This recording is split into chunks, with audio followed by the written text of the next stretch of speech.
Welcome back to the Deep Dive. Today we're going to be tackling a topic that's been on a lot of people's minds lately, especially after we got that excellent question from Timothy L. Oh, yeah, definitely.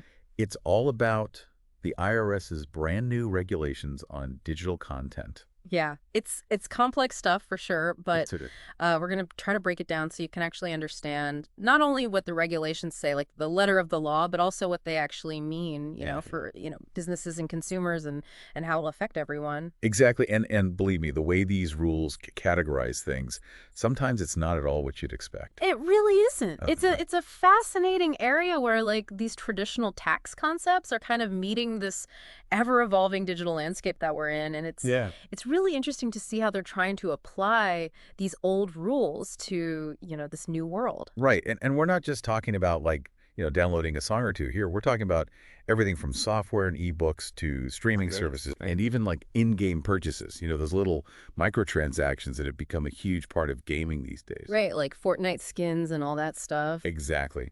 So if you've ever wondered, how the IRS is wrapping its head around all of this digital stuff, Hmm. well, get ready for some aha moments because we're about to unpack it all. Yeah, and this could have some real implications, for businesses and consumers, so it's definitely worth paying attention to. Definitely. And before we dive in, I want to remind everyone that this deep dive is brought to you by iFindTaxPro, where tax and legal compliance are made clear and the management of client communication is simple. Check them out at iFindTaxPro.com. It's a platform for professionals and their clients, open to everyone. Absolutely. All right, so one of the biggest shifts I've noticed in these regulations is the move away from what they used to call a de minimis rule to a predominant character test. Yeah, you can think of de minimis as like, too small to bother with, basically. Oh, okay. So before, the IRS might just overlook tiny parts of a deal. They don't want to sweat the small stuff. But now, yeah. They're taking a much more holistic view. So it's less about, nitpicking every little detail Exactly. and more about understanding the big picture, the essence of what's actually being exchanged. Exactly. Precisely. It's about looking at the big picture and what's the core value of what's being bought or sold. Gotcha. For example, let's take a video game with online features. Sure. If the main draw of that game, the reason most people buy it is the online play, then the whole game might be treated differently for tax purposes than if it was just a single-player game on a disc. That's interesting. So how a company markets its product and how customers typically use it, those things actually factor into how it's taxed. Absolutely. It's all about the substance of the transaction, not just the form. You know what I mean? Yeah. And that's where things can get a little tricky because the IRS will consider various factors when determining the predominant character of a digital product or service. This brings up another interesting distinction the regulations make between streaming and downloading. Oh, yeah, that's a big Yep. one. Is it really that different from the IRS's perspective? Well, I I mean, mean, you're accessing content either way, right? right. I mean, from like a user standpoint, that might seem very similar. Yeah. But, legally and for tax purposes, there's a really significant difference. Okay. When you download something, you're getting a copy of that content, Right. which, gives you a certain level of ownership. Uh-huh. But when you're streaming something, you're basically just temporarily accessing it. Gotcha. You're using the provider's servers to view or listen to the content, Right. but you don't actually own a copy of it. So it's all about ownership versus access. Exactly. And this has tax implications. Oh, yeah. It's a key point for sure. Oh. I mean, think about it. If you download an ebook or a movie, you can access it offline Yeah. anytime you want. Like on a plane? Exactly. And that offline access, that's significant that the IRS takes into consideration. That little download button suddenly seems a lot more important. Right. Like it's not just a convenience thing. Yeah. It actually has legal implications. Wow. Well, speaking of rights, you mentioned earlier that copyright law is really central to these new regulations. Oh, yeah. It's the foundation of how they approach this whole thing. Can you explain why that is? Sure. So copyright law basically defines the different types of rights that are associated with copyrighted works. Okay. Like the right to make copies, the right to distribute them, the right to create new works based on the original, you know what I mean? Like derivative works. Yeah. And here's where it gets really interesting. Sometimes the IRS will look beyond what a contract actually calls something, Okay. like whether they call it a license or a sale, Yeah. and they'll focus on the actual rights that are being transferred. So they can override what's written in a contract. Well, it's not exactly overriding it. It's Uh, more like they're more concerned with the substance of the agreement okay. than the specific terminology that's used. Right. So for example, let's say a software company sells product keys. Now, are those keys more like physical copies of software, Mm. or are they just a way to activate a license to use the software? Yeah, that's a good question. Right. And that's the kind of question that the IRS is going to grapple with. They're really trying to take these traditional concepts of ownership Yes. and apply them to this intangible digital world where it's not always so clear-cut. Exactly. It's a tough job for sure. Yeah, and one of the areas that I know caused a lot of confusion initially was how the IRS was going to treat cloud transactions. Oh, yeah, it's a whole other can of worms. Right. I mean, we're all using the cloud these days, whether it's, storing files or using software like Google Docs. Absolutely. What is the IRS's perspective on how to handle these transactions? Well, thankfully, the final regulations actually cleared up a lot of the initial uncertainty. Okay. Now, all cloud transactions are classified as services. Okay, but why does that classification matter? What difference does it make? It matters for both the provider and the customer. So let's think about using cloud-based software. Okay. You're not actually buying a physical product, right? Right. You're paying for access to a service that's hosted on the provider's servers. Okay. And even if there's a small download component, like maybe you download like a little local app that connects to the cloud service, Uh-huh. the overall nature of the transaction is still that you're using a service. So even if there's a tiny bit of downloading involved, Yeah. the cloud aspect is what really matters. Exactly. Hmm. And this, it ties back to that predominant character test we were talking about earlier. Right. It's all about understanding what is the core value that's being provided. Okay, I think we've covered a lot of conceptual ground here. Yeah, definitely. Let's get into the nitty-gritty now Let's do it. of how these rules actually play out in the real world. Yeah, let's look at some specific scenarios and see how the IRS would actually apply these principles in practice. Okay. I think you'll find some of these examples pretty surprising. All right, so let's jump into some of those real-world examples. Yeah, let's do it. Timothy L. specifically asked about software licenses. Mm-hmm. I know that's an area a lot of people are curious about. Yeah, for sure. So let's say a company sells both perpetual licenses, Okay. meaning you can use the software like forever, Right. and term licenses, which give you access for a limited time. Uh-huh. How does the IRS view those two things differently? That's where it gets really interesting. Okay. So the IRS basically wants to figure out, is this transaction more like a sale Okay. where you're buying an asset like you buy a house? Uh-huh. Or is it more like a lease Okay. where you're just paying for temporary use? So a perpetual license sounds a lot like a sale, right? You would think so, right? Yeah. But it's not always that simple. Oh, really? Yeah, the IRS looks very closely at the specific rights that are granted in the license agreement. Okay.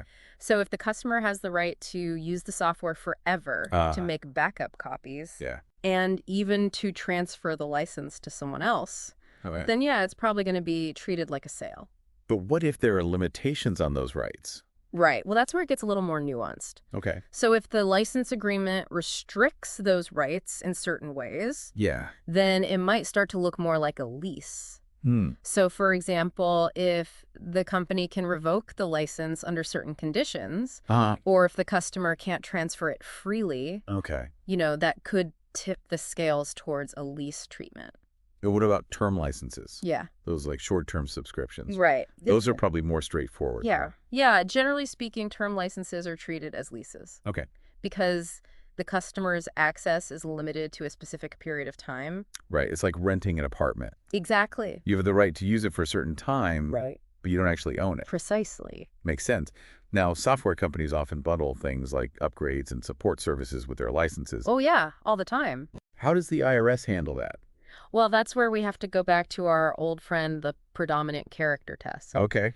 So if the primary benefit the customer is getting is the software itself, Uh-huh. then the whole package, including those extra, Yeah. might be treated as just one transaction. So if those support services are just a small part of the deal, Right. they don't really change the overall nature of the transaction. Exactly. But if those services are a significant part of the value proposition, Okay. like let's say the customer is paying a lot of money for ongoing technical assistance, Yeah. then the IRS might view those services as a separate transaction.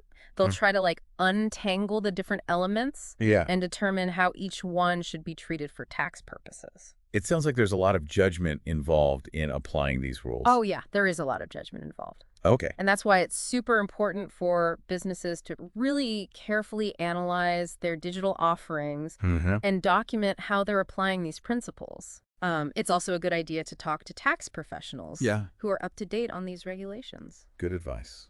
No. Now, Timothy L. also had questions about streaming services. Oh, yeah, streaming, that's huge these days. Yeah, which is a huge part of the digital economy now. It is. We talked earlier about how streaming is about temporary access. Right. So is it always treated as a service? Generally speaking, yes. Okay. Streaming services are viewed as providing a service rather than selling a product. Okay. The customer is paying for the right to access content, Yeah. not to own a copy of it. But what about those situations where you can download content for offline viewing? Right.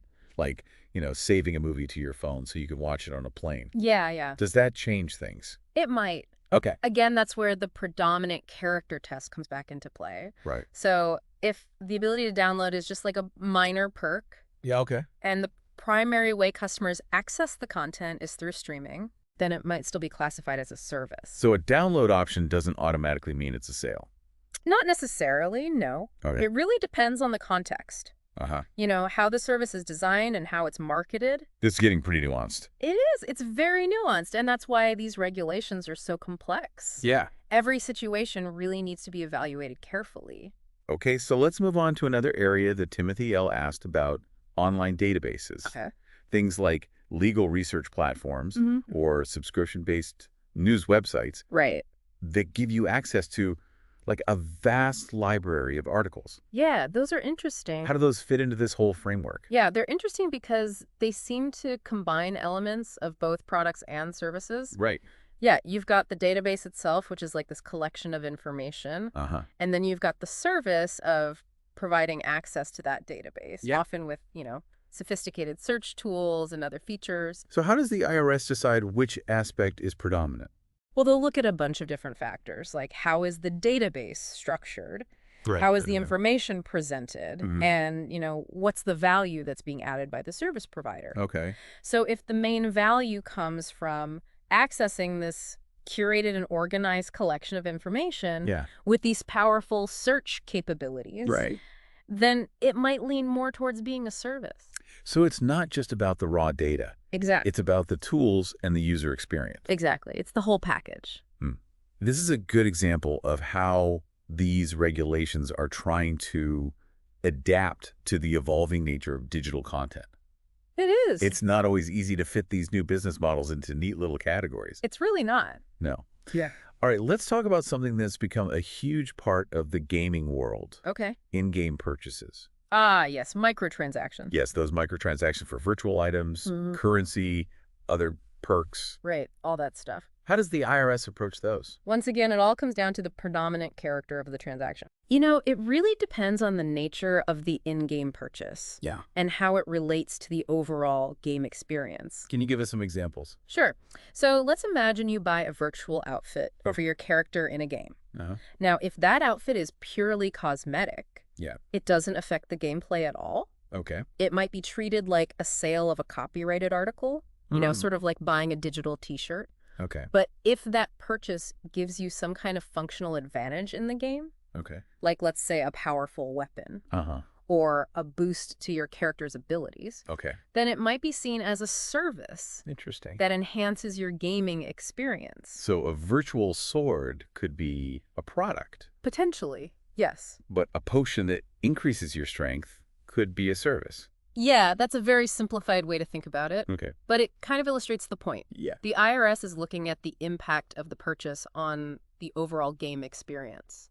I can see how this would be a real headache Oh, yeah. for businesses trying to comply with all these rules. Absolutely. It definitely requires a lot of careful analysis Yeah. and a really good understanding of how these principles work. Okay, so let's shift gears a little bit now Okay. and talk about the issue of sourcing income. Ah, yeah, sourcing income. That's another big one. We touched on this a little bit earlier, Yeah, but it's worth diving into a bit deeper. absolutely. This is the question of, where a sale takes place Right. for tax purposes when everything's happening online. Right, because it's not as simple as just looking at where the company is located. Right, exactly. Yeah. So how do they determine that? Well, in the past, the IRS often relied on what's called the title passage rule, Okay. which basically focused on where the ownership of a product Yeah. technically transferred from the seller to the buyer. Okay. But in the digital world, that rule can be really hard to apply. How so? Well, with digital content, Yeah. that transfer of ownership can happen almost instantaneously. Right. It's not like shipping a physical product Yeah. where you can pinpoint the exact moment and location Right. where the title changes hands. So what do they look at now? Well, the general rule now Right. is that the sale takes place at the billing address Okay. of the purchaser. Right. However, there's a big exception Okay. for situations where the IRS suspects tax avoidance. Meaning like companies trying to manipulate their billing addresses Exactly. to make it look like sales are happening in places with low taxes. Right, exactly, like trying to shift their income Yeah. to a tax haven or something like that. So trying to game the system is not a good strategy. Let's just say the IRS is pretty good at catching those kinds of schemes. Yeah, they probably have some pretty sophisticated algorithms. Oh, yeah. They've got a lot of data and a lot of smart people working for them. All right, well, we've covered a lot of ground here. I have. From software licenses to streaming services, Yeah. from online databases to in-game purchases. It's a whole new world. We've seen how these regulations are really starting to reshape the digital landscape. They really are. And we've also touched on the complexities of this whole issue of sourcing income in a world where, borders are becoming increasingly blurred. It's a global economy now, It is. and the tax rules are trying to catch up. It's a lot to take in, I know. Yeah, But hopefully you're starting to see the big picture here. I hope so. The IRS is trying to adapt Yes. these traditional tax principles Yeah. to this new digital reality. Right. And it's an ongoing process for sure. And as technology continues to evolve, Right. we can expect the IRS to keep refining its approach. Oh, absolutely. They're going to have to stay on top of things. It definitely feels like we're just at the beginning, like we're on the cusp of a whole new era of tax regulations. Oh, yeah. As the digital world just keeps expanding, and it makes you wonder, what are the long-term implications, not just for businesses, Right. but for consumers like us too. Absolutely. I mean, while these regulations are, directly aimed at businesses, Yeah. their ripple effects are definitely going to be felt by consumers in a lot of different ways. Yeah, like what kind of effects are we talking about here? I mean, could this actually impact the prices we pay Oh, yeah. for, digital products and services? Yeah, that's definitely a possibility. Oh, okay. As businesses start to adjust to these new rules, Uh-huh. they might need to, reevaluate their pricing models. Okay. And that could lead to, some price increases in certain cases. So like we might see our favorite streaming subscriptions going up It's possible, yeah. or software licenses getting a bit more expensive. It's not out of the question, Hmm. but it's not necessarily all bad news. Okay. I mean, greater clarity on tax treatment could actually foster a more competitive and innovative digital marketplace. Okay, how so? Well, when businesses know the rules of the game, Yeah. it kind of levels the playing field, and it encourages them to develop better products and services to attract customers. So it's like a potential trade-off? Yeah. Like maybe some price increases in the short term, Possibly. but potentially better offerings down the line. Exactly. Yeah. Okay. It's still early days, though, Yeah. The full impact of these regulations is going to take a while to really play out. Hmm. But one thing's for sure, the digital economy is here to stay. Yeah, it's not going anywhere. And the IRS is definitely trying to keep up. They're trying to figure it out. They are. All right, well, we've covered a lot of complex territory today. We have. But if there's one key takeaway I want our listeners to walk away with, Yeah. it's that the IRS is really shifting its focus away from, just the technicalities of digital transactions Right. and moving towards this more holistic approach. Exactly. It's less about parsing contract language or Yeah. dissecting the mechanics of downloads and uploads, Right. and more about understanding the essence of what the transaction is. Yeah, like what's really being exchanged? Yeah, exactly. What value is being provided? And where is that value being created and enjoyed? Those are the big questions. Yeah, so it's a more contextualized view, You know, taking into account the bigger picture. precisely. And it really reflects a recognition, Yeah. that the digital world just operates differently Yes. than the traditional brick and mortar world. Yeah. And the tax rules have to reflect that reality. It's a whole new ball game. It is. All right. Well, it's been a fascinating deep dive. It has. A huge thanks to Timothy L. for suggesting this topic. Yeah.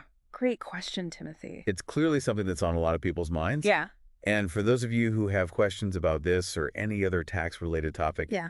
please send them our way. We love to hear from We you. love exploring new territory. Absolutely. And speaking of expert guidance, Yes. don't forget to check out iFindTaxPro at iFindTaxPro.com. Yeah. They're a great resource. They are. For anyone who's, trying to navigate the complexities of tax and legal compliance, Absolutely. it can be tough out there. It can be. And before we wrap up, I want to leave you with a question to ponder. Okay, hit me. We've seen how the IRS is currently approaching digital content, right? Right.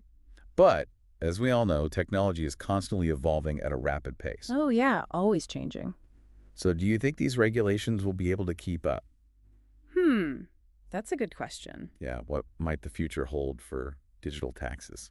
Yeah, it's hard to say for sure, but it's definitely something to think about. It is, and we'd love to hear your thoughts on this. Yeah, let us know what you think. All right, well, that's all the time we have for today. Well, that went by fast. It did. Thanks for joining us on this deep dive into the IRS's new digital content regulations. Yeah, it's been fun. It has been. We hope you found it informative and engaging. And hopefully not too confusing. Hopefully we made it at least a little bit clear. Fingers crossed. And until next time, happy taxing everyone. See you later.